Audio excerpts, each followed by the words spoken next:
আসসালামু আলাইকুম, কেমন আছে সবাই? আজকে আমি চলে আসছে এসএসসি উন্মুক্ত ইংলিশ সেকেন্ড পেপারের যে স্যাম্পল কোশ্চেন আছে ওটার কমপ্লিট দ্য স্টোরি নিয়ে কথা বলতে।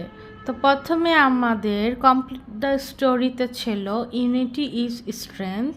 এটা হইতেছে কমপ্লিট দ্য স্টোরি হইতেছে আমাদের একটা স্টোরি দেওয়া থাকবে কোশ্চেন পেপারে, ওটার পরে আমাদের স্টোরিটা কন্টিনিউ করতে হইবে। তো এখানে আছে an old farmer had 4 sons, they use to quarrel with one another. এটা হইতেছে একটা বৃদ্ধ কৃষক ছিল যার 4টা ছেলে ছিল আর তারা সবসময় একজন আরেকজনের সাথে ঝগড়া বিবাদ করে থাকতো। তারপর হইতেছে much worried about the future of his sons. বৃদ্ধ লোকটি তার ছেলেদের ভবিষ্যৎ নিয়ে খুব চিন্তিত ছিল। One day the farmer called his sons to bring some sticks and tie them in a bundle. একদিন ফার্মার তার ছেলেদের ডাকলো আর বলল কিছু ওই স্টিক্স বলতে হচ্ছে যে গাছের যে চিকন চিকন থাকে না, ওই বাঁশ না, ঠিক ওটার বাংলাটা আমাকে মনে নাই, sorry. Sticks and tie them in a bundle, সেই স্টিকগুলোকে নিয়ে আসতে বলছে অ্যান্ড একসাথে বাঁধতে বলছে।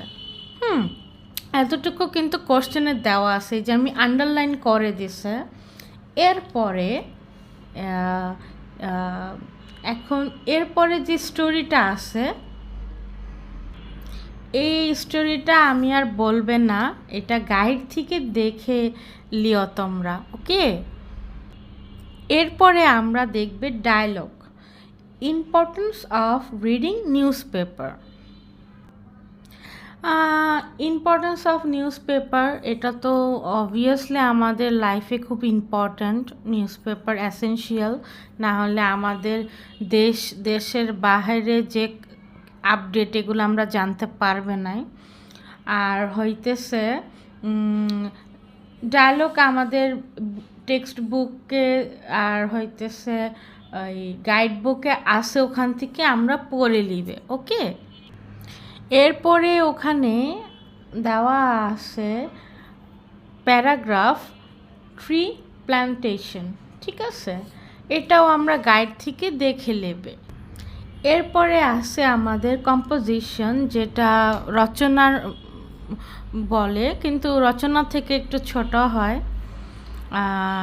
Wonders of modern science or natural beauty of Bangladesh, এটাও আমরা গাইড থেকে দেখে নেবে, ওকে। বাট কিছু কথা না বললেই নয়, ওটা হইতেছে আমরা কম্পোজিশনটা কিভাবে লিখবে। ওটা হচ্ছে প্রথমে আমাদের যেটা আমরা দুটা থাকবে অপশন, ওটার মধ্যে একটা আমরা সিলেক্ট করবে। সাপোজ আমি ওয়ান্ডার্স অফ মডার্ন সায়েন্স লিখবে, তাহলে প্রথমে আমি অ্যান্সার টু দ্য কোশ্চেন নং যেটা থাকবে কোশ্চেন পেপারে ওটা লিখবে। দেন হচ্ছে 1 আর 2 যেটা দিবা, 1 আর 2 ওইটা ব্র্যাকেট দিয়ে কোশ্চেনটা লিখবা। দেন একটা টাইটেল দেবা, ওই সেম টাইটেল আমি দিছে wonders of modern science. Then introduction থাকবে। দেন যেটা লেখা দরকার, যেমন আমি লিখছিল we live in an age of science, এভাবে স্টার্ট করছে। দেন আমি আরেকটা টাইটেল দিয়ে লেখছে the first wonder of modern science. তারপরে দেখে কমিউনিকেশন, এটা একটা দিয়ে লেখছে আমি। দেন এন্টারটেইনমেন্ট,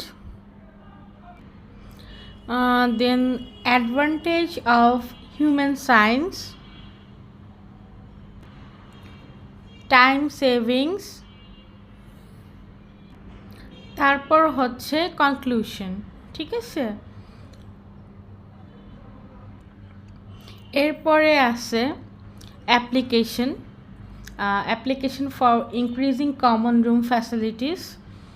অ্যাপ্লিকেশন আমাদের গাইডে আছে, আমরা ওইভাবে স্টেপ বাই স্টেপ ফলো করবে। আর আমি আবারও বলতেছি, এর আগে একটা ভিডিওতে বলছিল, ওই ভিডিওটা যারা দেখেনি এই জন্য আমি আবার রিপিট করতেছে। ওটা হইতেছে অ্যাপ্লিকেশানের টাইমে যেদিন আমরা এক্সাম দেবে ওই ডেটটা দিবে।